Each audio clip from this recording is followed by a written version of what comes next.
kali kalau tidak salah. Dengan alasan apa tidak dihadirkan terdakwa? Mohon penjelasannya Pak. Ada. Gantian kamu jelaskan kenapa nggak dihadirkan? Karena jaksa belum bisa menghadirkan dikarenakan suratnya sudah turun atau belum turun surat penetapan dari pengadilan. Maka dari itu tanggal 30 Desember ini nanti sekalian pembacaan dakwaan sama saksi bio. Nah, klien kami menunggu sudah cukup lama, merasa kecewa juga. Nah, intinya supaya ada kepastian hukum gitu ya. Nah, kalau 30 Pak, tanggal 30 harus dihadirkan saksi korban. Ya, saksi korban terdakwa juga dihadirkan. Terdakwa juga dihadirkan. Karena sesuai permohonan yang diajukan oleh tim penasihat hukum minta sidang offline. Monggo Ibu mau disampaikan apa? Apa? Ibu mau menyampaikan apa? Bisa sampaikan sedikit terkait perkara ini? Ya, kami meminta supaya keadilan benar-benar ditegakkan. Kami tidak ada maksud dan tidak ada tujuan menipu orang.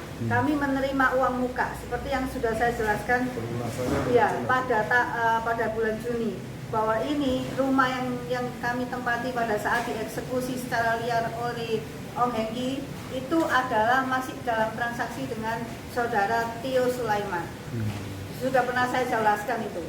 Kemudian tidak ada pembatalan dan kami disarankan oleh notaris untuk memberikan jaminan bahwa apabila ada pembeli yang masuk, kami diwajibkan mengembalikan. Dengan itikat baik kami menitipkan cek tersebut ke notaris. Tetapi atas ketidaktahuan kami meminta untuk pembatalan secara notarial. Apabila tidak ada pembatalan notarial, kan berarti masih berjalan kan? Nah, tidak ada akte pembatalan dan tidak ada pelunasan sampai pada saat aset kami dioper oleh Bank SCBC dan Chan Andre ke Om Hengki.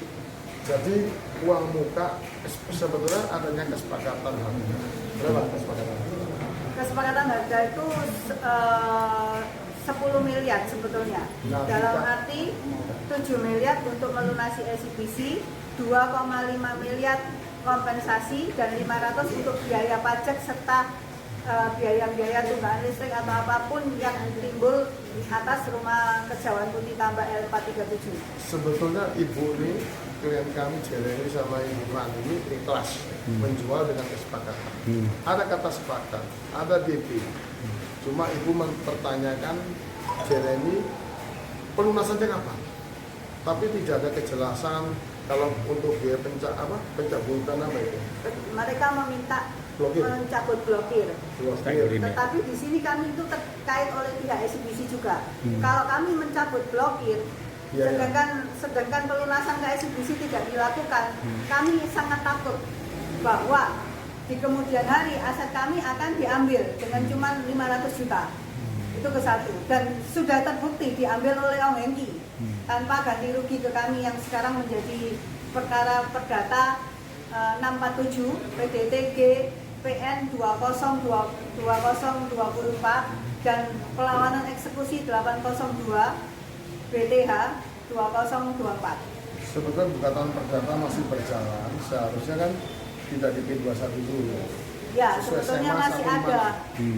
Kami ditawari mediasi, betul nggak kamu mau mengembalikan? Memang dari awal kami mau mengembalikan, meskipun itu bukan kesalahan kami yang menjual aset kami ke tempat lain. Kalau dikatakan Bapak Tio Sulaiman mengalami kerugian dari mana? Kami lebih rugi karena aset kami dijual ke Om Hengki tanpa kami menerima hak kami. Untuk perdata sendiri Bu sampai di mana Bu? Kenapa? Perkara perdatanya sampai di mana tidak? Perkara perdata sudah pembuktian,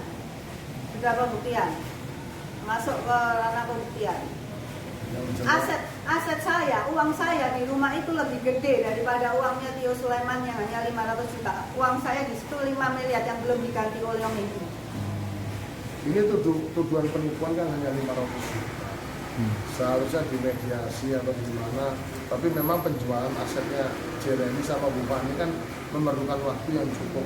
Jual aset itu tidak semudah membalikan tangan gitu. Ya sudahlah, nanti yang penting kita buktikan keterangan saksi dari notaris Radina, keterangan saksi-saksi yang di BAP itu. Nanti untuk pembuktian fakta hukum fakta persidangan kita tunggu minggu depan ya. Mudah-mudahan hakim mempertimbangkan fakta hukum. Yang saya sesalkan satu lagi, di dalam akte tidak ada tanggal dan batas waktu pelunasan. Akta apa itu, Bu? Akte kesepakatan untuk membeli. Oh. Nah, dengan diberikannya uang 500 juta tanpa adanya suatu pelunasan atau tanpa adanya suatu pembatalan, padahal secara 4 April 2022,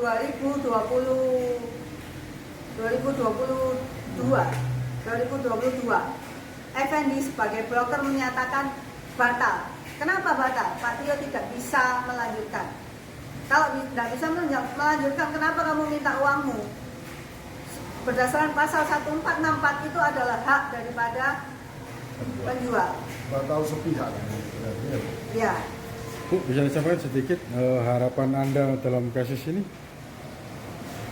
Harapan saya ya. Hakim objektif lah. Betul. Ya, Jadi betul. melihat fakta hukum, jadi terlepas Jeremy ini sekarang dalam keadaan sebulan seminggu lagi, yang mohon kiranya hakim mempertimbangkan fakta hukum, jaksa juga melihat fakta hukum dan fakta persidangan.